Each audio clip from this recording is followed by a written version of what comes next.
Good afternoon, people of Derby. It's an absolute pleasure to be with you today.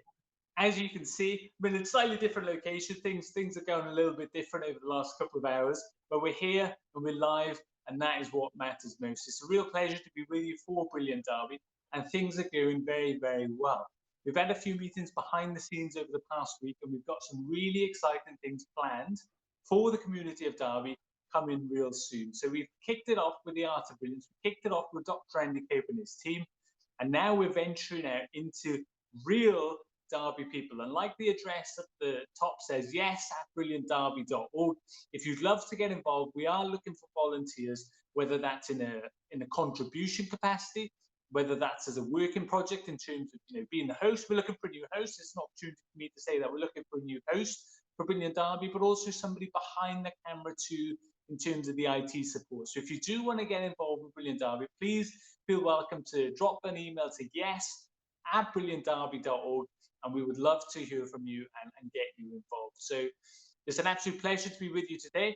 I've got a very special guest today, a lady I'm meeting for the first time, a real Derby lady, and we've got a special interview planned for you this afternoon. So it's time now to introduce my special guest, Sharon Murphy. Are you there? I am. Hello. Hello. It's lovely to see everybody. Yeah. Fantastic. Sharon, it's amazing to have you. And, you got your little graphic at the bottom there, which is brilliant and beautiful. So, Sharon, I'd love to ask you, just for the benefit of those who maybe don't know you, Sharon, please, would you be able to introduce yourself to Brilliant Derby? Yeah. So my name's Sharon Murphy. I'm ordained in the Church of England. I'm actually a kind of like trainee or apprentice vicar. I'm in my curacy, that's what we call it in the Church of England. Based in Chaddesden, moved there just after the May lockdown. So really interesting time to move into a new place and start to try to meet people. I'm married to John, and we've got 8 children, most of whom are grown up, 2 who are 16 and 14 still at home. Wow. Gosh, where do I begin, Sharon? Where do I begin? I want to begin right now in terms of 8 children. Wow. That is beautiful. Yeah. That is beautiful. And how are the younger ones finding it at home during this kind of time? What's it like for them? Yeah, it's been strange for them because we've moved, and so just trying to make new friends has been quite hard for them actually. And I think we've seen them struggle a little bit with anxiety around the whole lockdown and the coronavirus, especially in this, the past lockdown that we're kind of just starting to come out now. I think that's been really hard for them actually. But they are doing great, and they're into music and art and stuff like that, which just really helps. So it's good. Oh, fantastic. You combine moving with lockdowns and, that, like you said, especially at a younger age, you must be thinking, gosh, what is the world really like? Is this what it's really like? Yeah, exactly. Yeah. I think a challenge for their teenage years, really, but they keep saying, oh, we're going to be in the history books, aren't we? So, yeah, you will. Hey, this is what you'll be talking about for the rest of your life. When I was a teenager, this is what happened to me. Yeah, exactly.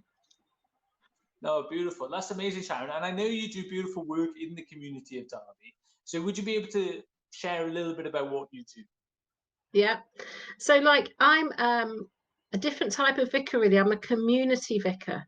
So I don't actually have a church building, but we work out and about in Chaddesden, meeting local people, obviously popping into the local shop. And we actually gather in a vicarage garden when we're allowed to. We're just walking a journey with local people, really.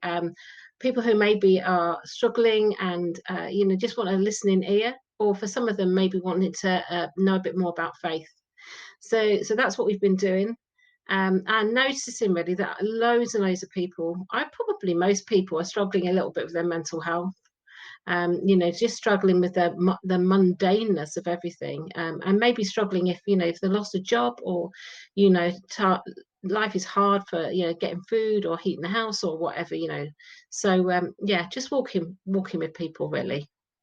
Yeah, that's amazing. And how long have you been doing that, Sharon? Since May, since we got here, and the the church community, I suppose you could call it that, that I'm part of is called Derwent Oak, and they've been here 7 years. They've been in Chaddesden Okay. 7 years. So Uh, yeah, sort of a broad gathering, probably of about 30 people, 30 to 40 people. That's all ages from sort of very small, 3 down right up to 86. So yeah. yeah, and everybody in between. Gosh, wow.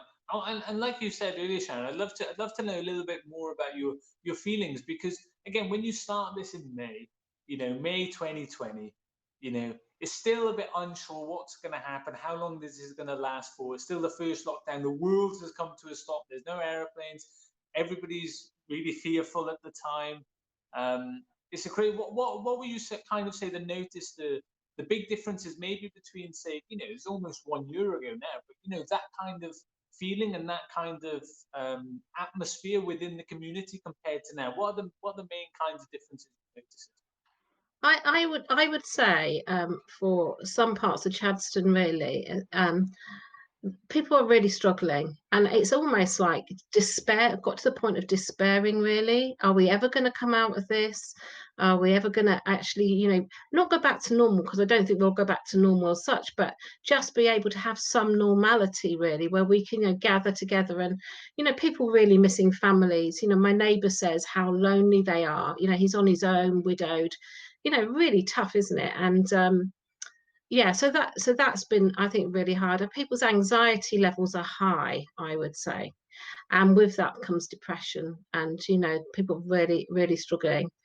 So for a lot of people, I think for people who have already got a diagnosed mental health problem, it's got worse. And for quite a lot of people, maybe they're surprised by the fact that they're struggling with their mental health. And then, some people are trying to self-medicate with alcohol or even with drugs, actually. So yeah, just acknowledging that it's really tough, and what can we do? What can we do? And I think listening is really helpful, actually. Yeah. Yeah, it's true, isn't it? It's really powerful what you shared there, Sharon. So thank you for sharing that. And a lot of people are saying, lockdown 3 is the most psychologically challenging because, like you said, Sharon, that light at the end of the tunnel has kind of been put out, and there are those questions now. I saw this really, um, I'm going to say funny, made me chuckle video on social media this week, and it said, this time last year when people were going to the supermarkets, they were coming home spraying their food, spraying the people coming back. And now people are just like, I can't keep doing that for a whole year, so Yeah. something's got to give. But like you said, Sharon, there is that element of how long, what's it going to be like, and will it ever Yeah. go back to what it was like before? But what kinds of things do you think, in terms of the work that you do, in terms of interacting with people, what kinds of things do you think will be that new normal going forward? Anything that's been enhanced at all by this COVID period? Anything that you think may be done better within what you do going forward? I think one of the things is I think people have been good neighbours to each other. Mm. Amazing, isn't it? That people have really thought, I need to check on such and such, or I wonder what that person can do. And last week, Derwent Oak actually took over the food bank that's run from Aspire. So Aspire Wrestling have been running a food bank for a year. And really just needed a break, and so we were able, as a group, to offer to take it over a week and run it, and that was really great. And it really helped us as a group who maybe not seeing so much of each other. We still have to be social distance and masked up, but we became a bubble for a week. And Mm. people were saying, oh, I'm sleeping better because I'm out and about and I'm doing something. I feel less anxious, because I'm with other people and we could just have a bit of a laugh, and it kind of felt a bit normal, Yeah. in a strange way. But a bubble that's normal. How strange is that? So yeah. Exactly. And I'm glad you said that, Sharon, because you mentioned Aspire, and we've spoken with Rob, and Rob's going to come on as a guest in the near future. So Oh, it's great brilliant. that you gave Rob a shout out, and the amazing work that they're doing Aspire. But also what you shared there, Sharon, is the importance of community. Like the emphasis on community, the emphasis on checking in with others is Yeah. now, there's no stigma attached by it. There's no stigma about Mm. phoning somebody and saying, how are you? Whereas before, if you would just call people to check on you or check on somebody, they would say, is everything okay? Why are you checking on me? Have you heard something? Whereas now it's accepted for people to just have a chat and be there. So it's really Yeah. powerful what you said about community. Yeah, yeah. And I think it gives people permission to actually say how they actually feel as well, because everybody knows everyone's struggling. So actually, it's okay if you say to me, "How are you feeling?" I can be a bit more honest with you, I think, than maybe I was a year ago. So that's positive, isn't it? Because Yes, we need to be honest about our feelings, because if we're honest about them, then we actually kind of almost bring them out, look at them, and wonder about what to do about them. So yeah, absolutely, Sharon. Absolutely. Again, before traditionally, even if somebody wasn't feeling that good, there was still, it's removed a lot of the stigma about expression of emotions. Normally if people were not feeling so good, they maybe wouldn't say it over the phone. It might be the kind of thing where you'd have to see it physically with yeah, that person. Whereas now, a lot of that stigma about really saying how we are feeling. And again, everybody's feeling down, everybody's feeling a little bit tough. And, we know there's strategies, but to admit and to share and to express that, it is a bit crap at the moment. yeah, I'm not really feeling fantastic. I felt yeah, better before. We are now having more of those conversations because a lot of that stigma has been lifted. yeah, definitely. No, beautiful. Beautiful. Thank you so much for sharing that, Sharon. And again, as somebody who works in the community, I'd love to know some practical tips that either you do or that you've seen from others that can really support with well-being and mental health. What kinds of things stand out for you, Sharon? I think it's looking after all the small things. Mm, That's what I talk about with people. It's looking after the kind of like, how are you eating? How's that going? You manage to have a healthy-ish diet? Because our gut is it's kind of the little brain really. And if our digestion's okay, and if we're eating well, we get those nutrients in, then it will help our thinking and our brain health really. Are you well hydrated? Again, that's really important. How's your sleep?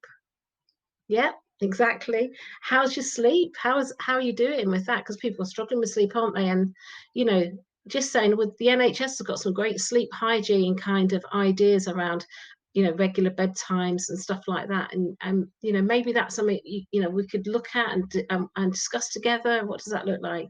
And a bit of meditation, a bit of just like sitting quietly. I would call it prayer. Other people might call it meditation. Just sitting quietly for a minute, and just maybe like light a candle and focus on that, and breathe in mm, and out and be aware of your breathing.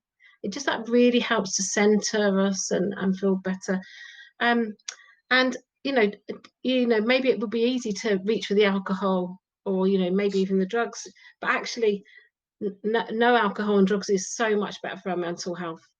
And so maybe that's something else. And also there's another thing is like, try and be part of something bigger. Now that might sound a bit strange in lockdown, but there's quite a lot of things around. Even Brilliant Derby is bigger than me. Do you know what I mean? So try and be part of something bigger, because that just helps us feel connected, doesn't it?